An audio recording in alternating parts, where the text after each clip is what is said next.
Perkenalkan, nama saya Dimnikus Mangeteke, nomor induk mahasiswa 2121243, program studi teknik mesin. Di sini saya akan menjelaskan sedikit tentang keselamatan ketenaga listrikan. Setiap peralatan dan pemanfaat tenaga listrik wajib memenuhi ketentuan standar nasional Indonesia. Setiap tenaga teknik dalam usaha ketenaga listrikan wajib memiliki sertifikat kompetensi tenaga teknik ketenaga listrikan. Setiap kegiatan usaha ketenaga listrikan wajib memenuhi ketentuan yang disyaratkan dalam peraturan perundang-undang di bidang lingkungan hidup. Setiap usaha ketenaga listrikan wajib memenuhi ketentuan keselamatan ketenaga listrikan. Setiap instalasi tenaga listrik yang beroperasi wajib memiliki sertifikat layak operasi. Setiap badan usaha penunjang tenaga listrik wajib sertifikat badan memiliki usaha sesuai atau klarifikasi dan kualifikasi. Dalam ketenaga listrikan terdapat dalam peraturan dalam Undang-Undang Nomor 30 Tahun 2009 Pasal 44 Ayat 3. Ketentuan keselamatan ketenaga listrikan sebagaimana dimaksud pada ayat 1. Pemenuhan standarisasi peralatan dan pemanfaatan tenaga listrik. Kedua, pengamanan instalasi tenaga listrik. Dan yang ketiga, pengamanan pemanfaat tenaga listrik. Keselamatan ketenaga listrik. Andal bagi instalasi merupakan kondisi instalasi tenaga listrik beroperasi secara berkesinambungan sesuai mutu yang dipersyaratkan. Aman bagi instalasi merupakan kondisi instalasi tenaga listrik bebas dari risiko kerusakan akibat ketidaknormalan operasi dan gangguan. Aman dari bahaya bagi manusia dan makhluk hidup lainnya merupakan kondisi instalasi tenaga listrik bebas dari bahaya listrik, bahaya mekanik, bahaya termal, dan bahaya kimia terhadap manusia dan makhluk hidup lainnya. Ramah lingkungan merupakan kondisi instalasi tenaga listrik memenuhi ambang batas medan listrik dan medan magnet. Baku mutu emisi nilai ambang batas bising dan baku mutu limbah sesuai ketentuan perundang-undang yang berlaku. Ada 3 faktor penyebab kebakaran atau segitiga api. Yang pertama, tempat kejadian kebakaran atau TKK. Yang kedua, jenis atau klarifikasi kebakaran. Yang ketiga, tersediaan perlengkapan pemadam api yang sifatnya portabel seperti APAR atau alat pemadam api ringan, atau fire blanket atau selimut api. Tindakan penanganan. Tindakan evaluasi dengan mengetahui faktor-faktor penyebabnya.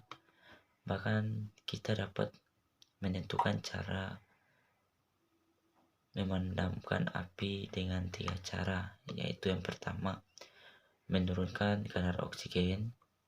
Yang kedua, mendinginkan suhu udara di bawah suhu kebakaran. Yang ketiga, meletakkan barang-barang yang mutu terbakar jauh dari sumber api. Faktor menentukan bahaya listrik. Ada 3 bagian. Yang pertama, tegangan. Kedua, arus. Ketiga, tahapan. Bahaya listrik. Bahaya listrik primer berbahaya yang disebabkan oleh listrik secara langsung. Bahaya listrik sekunder, bahaya yang diakibatkan listrik secara tidak langsung.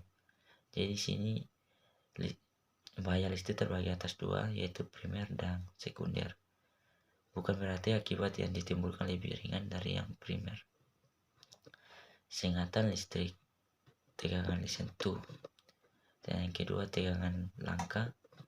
Gangguan listrik bisa terjadi pada tiang saluran distribusi ke pelanggan dari 3 kawat pasa. Salah satu kawat pasa putus dan terhubung ke tanah.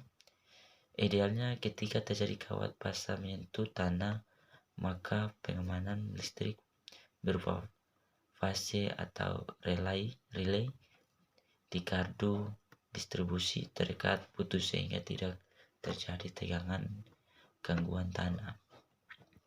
Tahanan tubuh. Besar arus yang mengalir dalam tubuh akan ditentukan oleh tegangan dan tahanan tubuh. Tegangan tergantung sistem tegangan yang digunakan. Tahanan tubuh manusia sekitar antara 500 ohm sampai dengan 100 ohm. 500 ohm sampai dengan 100.000 ohm. Tergantung dari tegangan, keadaan kulit pada tempat yang mengadakan hubungan atau kontak, dan jalannya arus dalam tubuh.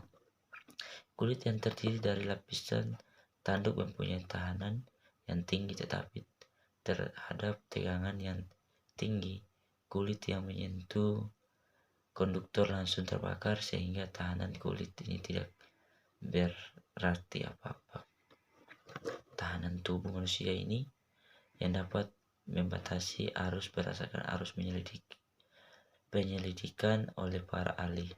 Maka sebagai pendekatan diambil harga tahanan tubuh manusia sebesar 1000 ohm.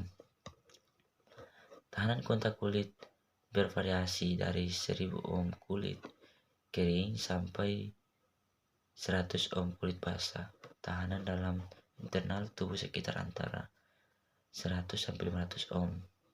Kondisi terburuk. Tahanan tubuh adalah tahanan kontak kulit tambah tahanan internal tubuh 100 ohm tambah 100 ohm sama dengan 200 ohm. Arus yang mengalir ke tubuh. Kondisi terbaik tahapan tubuh. Tingkatan bahaya arus listrik. Tingkatan bahaya bagi manusia salah satu faktornya ditentukan oleh tinggi rendah arus listrik yang mengalir ke dalam tubuh kita. Sedangkan kuantitas arus akan ditentukan oleh tegangan dan tahanan tubuh manusia serta tahanan lain yang menjadi bagian dari saluran. Tegangan sentuh. Pengelompokan dari tegangan 50 volt biasanya tidak berbahaya jika kulit kering, hanya terasa shock ringan jika lembab atau basah. Terasa shock cukup keras. Ada juga orang yang meninggalkan karena shock ini karena kondisi tubuh dan jantung yang lemah. Dampak segala listrik antara lain gagal kerja jantung, yaitu berhentinya denyut jantung atau kenyutan yang lemah sehingga tidak mampu mensirkulasi darah dengan baik. Yang kedua, gangguan pernapasan akibat kontraksi hebat dialami oleh paru-paru. Ketiga, kerusakan sel tubuh akibat energi listrik yang tumbuh. Keempat, terbakar akibat efek panas dari listrik. Di sini ada tujuan ketiga listrik yang bahaya sentuhan langsung, cara pencegahan. Isolasi bagian aktif. 2. Penghalang atau selungkup. Yang ketiga, rintangan. Keempat, jarak aman atau di luar jangkauan. Yang kelima, kawat proteksi arus sisa. Keenam, isolasi lantai kerja. Tahanan pembumian. Ideal tahanan pembunyian 0%. Rekomendasi 5 ohm atau kurang. Bahaya instalasi listrik.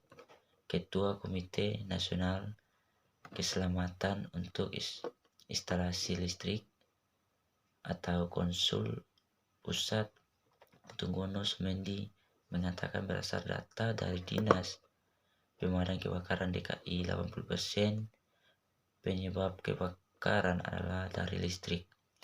Hal ini tersebut dipicu karena tidak standarnya pemasangan instalasi listrik di bangunan baik itu.